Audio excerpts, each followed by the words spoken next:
So basically lower back and thoracic spine for the first part. Excessive forward folding with a very rounded spine is an indication of usually short hamstrings. When there are short hamstrings, it means that you will transfer the tightness from your hamstrings into your back. So what I'm talking about here is the person that's refusing to bend their knees and that always is here. So basically you go in Uttanasana, they're here, and then they go into flat back and they're here. And then you're like, there's something you're not understanding. And that's okay. It can take time. Because to understand what to do from here to here is a pretty big step for a lot of people. Because this means that they have to first be aware of here. They need to understand what a neutral spine is. And they will not understand it here if they can't understand it here. So it goes again with the preparation time. Like when you get up for the first time, especially if you want to do back awareness exercises, back bends, whatever, anything that has to do with the spine, remind them to send their attention to the spine. And so when you're standing up, again, it gives you a chance to feel the anterior tilt in your pelvis and posterior tilt in your pelvis. It gives you a chance also to feel, are you balanced on both your feet? This also will give you information as to, okay, am I centered on my body? And so also sometimes you can even do in your classes, okay, we'll pair 2 by 2, and we're just going to take a moment to look at each other. Let's see, are our hips at the same height? Are shoulders at the same height? Most people will have shoulders slightly higher than the other. Are we pretty much centered? When we look to the side, is the ear pretty much in line with the middle of the shoulder, with the middle of the hip, with the middle of the knee, with the middle center of the foot? So those are ways or things that you can do, little exercises to just have people be aware of their natural posture. And so afterwards, it always starts with awareness. Once you're aware of something, then you can find how to correct it. It's not just by, oh, you should do this, and not understand why that something will be enticing. You will make people want to change their posture or to change something in their practice if you explain to them why there's a good reason to change it.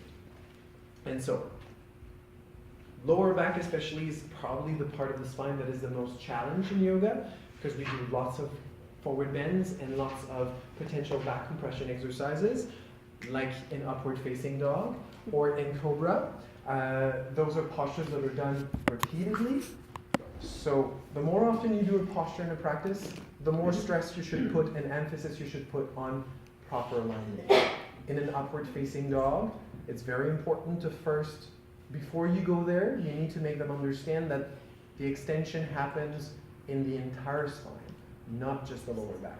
Because how many people will you see going into a back bend like this? And they're just like, okay, I'm hanging in my lower back. Instead of just finding enough space to pull out of the lower back, find the upper back first. So basically, I'm not going here. I'm keeping my belly in to be able to find more into my upper back. So it's moving my shoulders back, moving my heart forward. Avoiding as much as possible to compress in your lower back. It doesn't mean that your lower back is flat, or it's not going into an extension.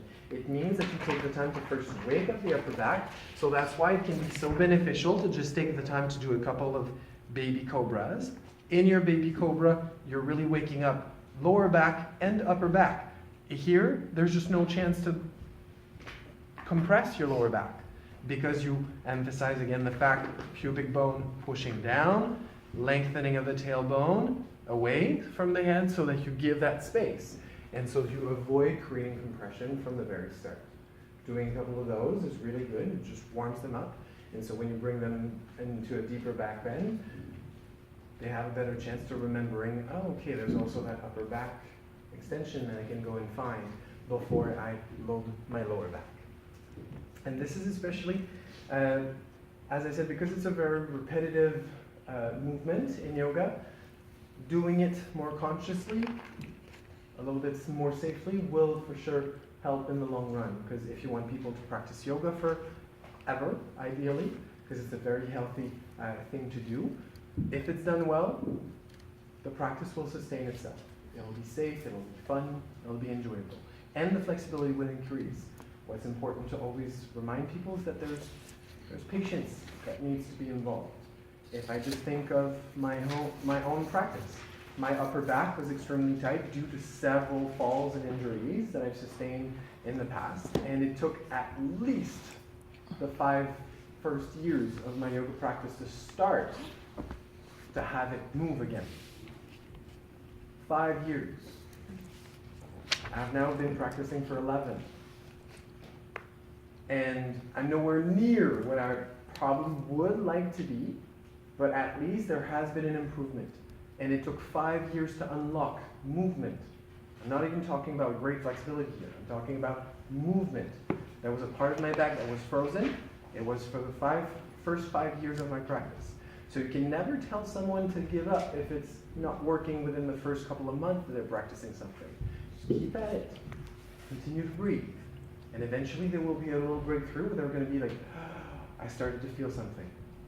It always starts like that. It's a small something that will slowly lead them towards understanding and undoing that blockage that they have in their body. Sorry, I took a motion class Sunday or Saturday. Okay. Some of the injuries you will see the most often for the spine will be either done in yoga or at large. If we go with the least serious, it will be lumbago or ce qu'on appelle des entorses lombaires. It's a little bit like a sprain, but for your back. That usually happens into movements where there's a combination of several movements. Usually it's flexion, rotation, and a bit of side bending. So basically when you want to carry something in a torsion, like when you carry something in a car or out of a car, where you cannot put your own body weight above what you want to lift, or you're kind of above, like at the end of your arms, and you're a little bit twisted. Those are usually the movements where you would injure yourself. In yoga, those fairly rarely happen because we constantly remind people of making sure that there's either a very good neutrality within the hips so that both sides of the back work together to sustain the shape of the spine. So in yoga, those injuries are actually fairly rare. Like what I've seen though is people for sure have tired backs after classes because they have worked their muscles and they are sore a couple of days after, but they're not sore for a couple of weeks after. When you're sore for a couple of weeks or even more than like 4 or 5 days, it means that you either overly stretch the muscle, or you have muscle spasm, or you have very slightly again torn a ligament in your back. That's also possible. A sprained back is also a possibility. When you go extremely deep in a side bending, extremely deep in a forward bend, there are little ligaments again that prevent you from going all out. And those can be sometimes torn a little bit and maybe stay uncomfortable for several weeks. It doesn't mean that you've injured yourself extremely seriously, though it's very annoying. Very, very annoying. So those are the things that could happen in a yoga class. I've never seen anyone injure themselves and herniate a disc within a yoga class, though often you will have people that as they will gain more flexibility in yoga may start having sciatica-like symptoms, and that can sometimes due to excessive forward bending and then back bending. When you forward bend a lot, you stretch the outside and the back layers of the discs and the layers in the spine and the back. This simply means that every time that you bend forward, the disc with the little bubble of liquid inside will be pushed backwards. And every time it's pushed backwards, it stretches a little bit further. So when you're coming back to a neutral position, you want to do so gently. So never rush at going back up from a deep forward bend. Maybe go into neutral and don't go right away into the back bend. So vinyasas after a very deep back bend, deep forward bends, are to be extremely gently done, like never rushing that. And then again, if you practice deep forward bends, take your time to decompress before you would go into back bends afterwards. Same thing, if you go in deep back bends, you should never rush to go into a deep forward bend right after. It would be like a wide-legged child's pose.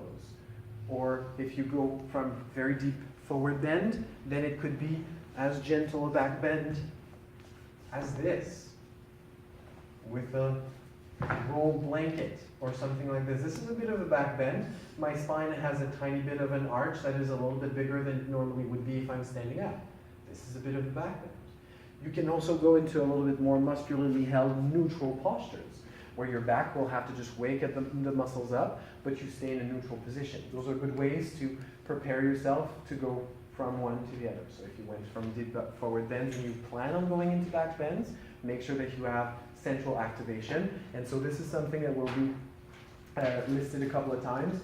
Gentle core exercises. Core exercises are very, very good ways to kind of split a part of your practice. So you're done with your forward bends, a little core exercise to then go into another type of practice, going into back bends. Those are good ways. And it's even listed also in the healing process or exercises you can do.